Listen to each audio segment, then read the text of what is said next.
another video out of the truck. Sorry for the mount and whatnot, but that's the best view I got for you while I'm driving. Otherwise, you see everything on the dash. It's all cluttered. So, I about had a bonehead moment last night. If you've watched a couple of my other videos, you know that I'm a company driver. So, I don't have my own truck. And my company leases Ryder trucks.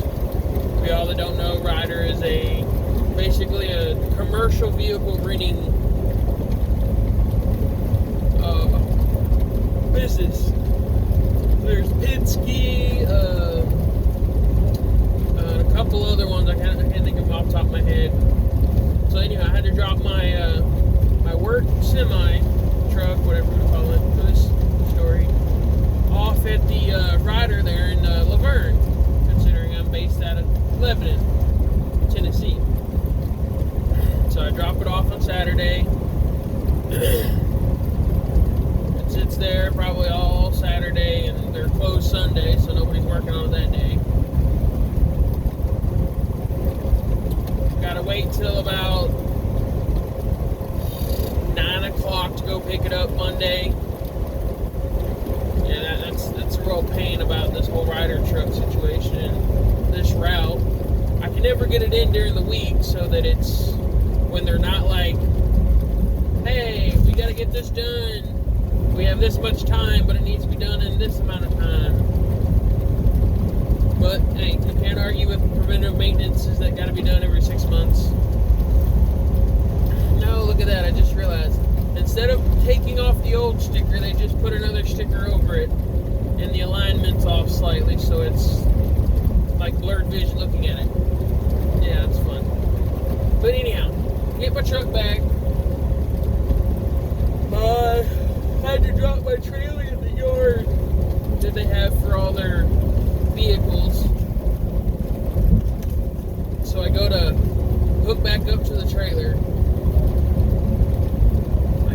Make sure the trailer's sitting high enough so that all the fresh fifth wheel grease doesn't just get scraped off. It seems like every other time I've had fresh grease on there, whenever I hook up, it just pushes it off because the trailer's not high enough.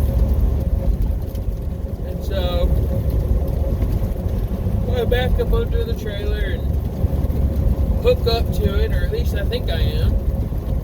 Like, I do the tug test, I push back on it, everything. And so, I made sure to hook up my airlines and my pigtail. And I go to pull forward. Well, it comes with me. And it being a Ryder dealership, or a Ryder shop, there's not a lot of space. So, like, everything's pretty much shoehorned into this lot. So, I had a lot of space to my left, not a lot to my right, so I was just kind of trying to walk the trailer to the side by like pulling up and kind of turning and trying to get the trailer to shift over. That way when I pulled out, I'm not sitting there scratching and pushing the other trailer to my left, or my right, the trailer to my right, as I pull out to the left. And so I move up and back about twice. And then I go to make a somewhat more sharp of an angle of a turn to like try to pull out. And that's when I feel my trailer shift. Lo and behold, the fifth wheel did not lock, or I didn't get it pushed far enough into the fifth wheel or something. Yeah, so luckily it was still like the front of the trailer was level with the front of the fifth wheel, so I could like see my handle. I could reach up and grab it without actually ducking down on the trailer. So I grabbed it and I yanked on it a couple times to make sure it was working, and put it through the actions of unlocking and relocking, and I just kind of pushed it back and forth just to make sure. And then I was like, well, this could be bad. So I lowered my landing gears to just make sure that, well, lower them more. I hadn't fully raised them because of the repositioning. Or no, I did have them all the way up. So I had to lower them back just all the way to the ground, where like the trailer legs or the landing gear was on the ground, but it wasn't holding the weight of the trailer off the truck. And so I got back in the truck and kind of straightened up as best I could, so that I was in line with the trailer. And I backed into it and made sure it locked really good. I went back and I lifted the landing gears just about an inch or two, just in case this happened again. And I did a little tug test. I pushed back on it one good time just to make sure it was in there, and then I pulled forward with the brakes still on the trailer, and it held. So I released the brakes on the trailer, and I pulled forward, and I stopped, and then I used my trailer brake handle in the cab just to brake the trailer, and kind of gave it one more good little kind of tap to see if it was connected for sure this time. And yeah, so a 5-minute job turned into a 25-minute job. Yeah, and it was 9:30 at night, so there wasn't a lot of light. Obviously, like every other yard, lot, whatever you want to call it for trucks, it's always dark and crowded with vehicles, not people.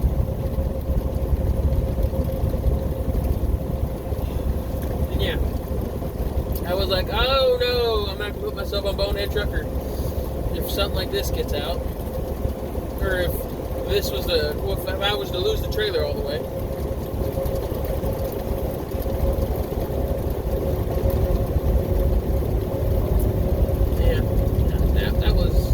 That was definitely an oh shit moment. One of those things where you're like, oh, I don't know what happened. I tugged it and pushed on it 2 good times before I even tried to pull away with it. The only thing I can think is that the fifth wheel was in the lock position, or the closed position, when I backed into it, so I was just pushing it on, pushing the truck against the kingpin. And because all the weight of my trailer was on the nose, I think I had like 15,000 pounds on the trailer. Between like 10 and 15, I think. I didn't look at my paperwork recently. So the weight in the trailer was holding it on the truck. But when I went to make that sharp turn, I essentially kicked it out of the saddle that catches it. And yeah, that was not fun. That was a little scary.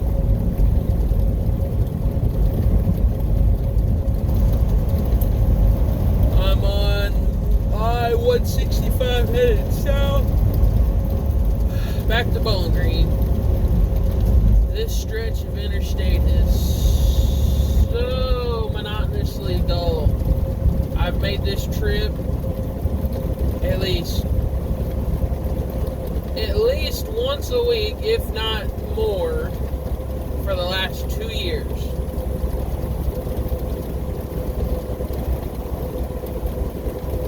So yeah, safe to say I know this road, all 70 miles of it.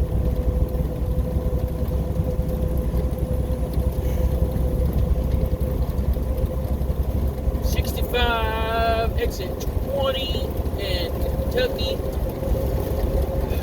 all the way to Owensboro.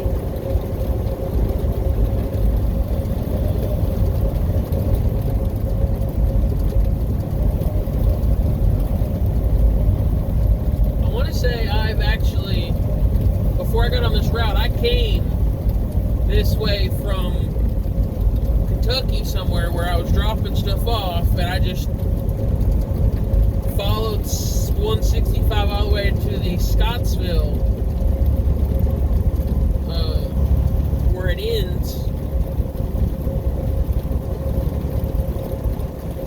took 31E to 231 to Lebanon. Like I think we did a run like that sometime in my first 3 weeks of training on the road with my trainer Larry. He was a cool guy.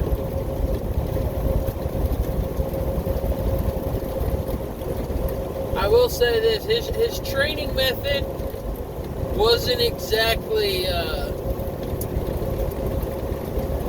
for anybody, because it was pretty much a sink or swim scenario. Like literally my first day with him, I was in the truck and I was driving all day. And we got to the first shipper and he's like, here's the paperwork, go in there and do what you got to. And I'm like, what am I supposed to do? He's like, go in there and find out. Very much a sink or swim training method.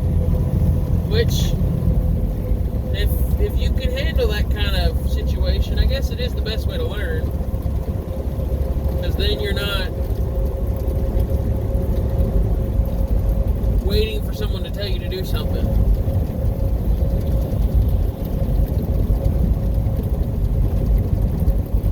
Larry is the one I was with when I got my 13,000 pounds of air. That was a funny story.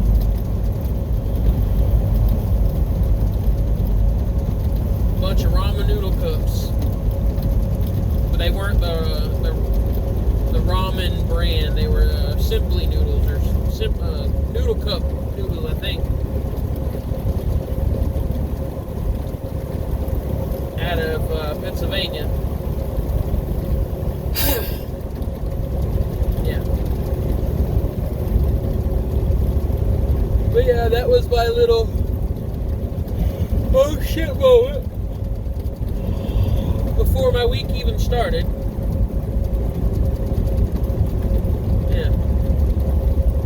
Fun to think what the rest of my week's going to entail for me, when before my week even started, I've already had an oh shit moment.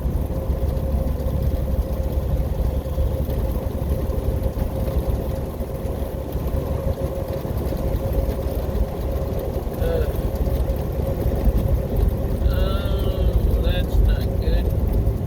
My dash cam's falling off the window. Alright, well, I'm going to end this one here, people. I might upload this one today, the March 29th. I don't know for sure. Oh, every time. Starting on